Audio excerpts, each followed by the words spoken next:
Hi. Hello. My last name is Exum. Exum. Yes, like Exum out. Why did you say that like a year ago? I feel like I have, but it's okay. Okay. So, the story that I'm going to tell tonight isn't really so much, it's very nebulous. I never know what I'm going to say until I come up here. I'm a stand-up comic, so I go on the fly. So, but what I wanted to talk to you about as far as teachers lying to me, I could go on all day about the academic teachers that lied to me. Just, in college I read Howard Zinn, and I was like, oh, okay, so all of the history that you've taught me is bullshit. Okay, cool. But I didn't want to talk about that. I wanted to talk about different kind of teachers in your life. There's, I think it's Crosby, Stills, and Young who do the song that says, teach your children well. And it's about parents teaching their children. And my parents were really shitty teachers. They just were. Well, my mom, she was, unfortunately she passed when I was 8 years old. My dad was an alcoholic, and he didn't really know how to deal with his own self, much less me. And come to find out a couple of years ago, I have autism. So I've always been very socially awkward, very weird, a little bit outside of the lines. And I never could understand why people always kept trying to tell me, don't be like that. Don't talk so loud. Nobody wants to see someone with bright red hair. Don't wear jewelry. And this is like, I remember so clearly, like one day I came home from school and my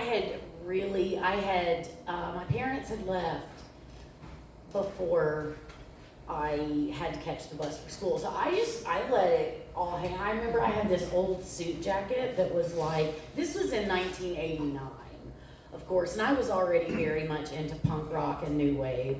So I had this old man suit jacket, and I thought I looked fantastic in, and I put all kinds of punk rock buttons and different things on the lapel, and you could not tell me shit. Like all day, I was like, I am the coolest person ever. Then I got home, and my dad very sternly was like, take the buttons off.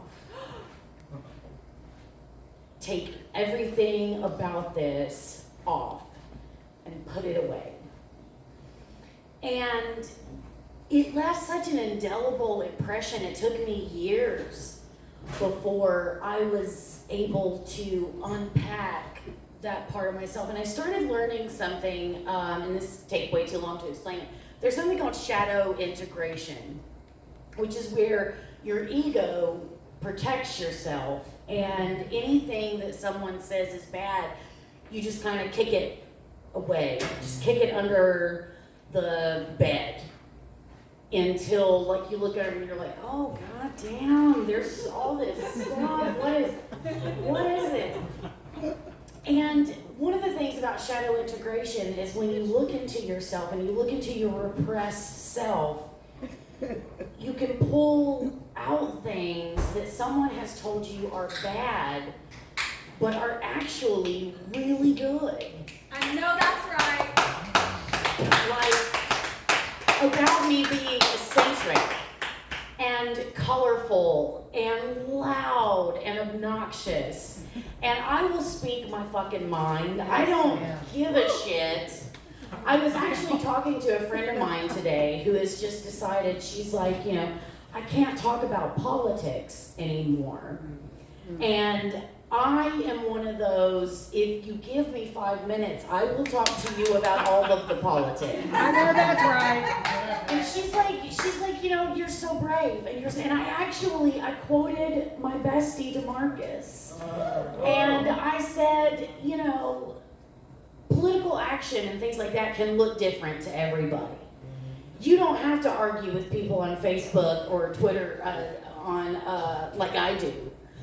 But you don't ever have to repress yourself or tell yourself lies that nobody wants to hear what you say, because it's not true. And that's my time.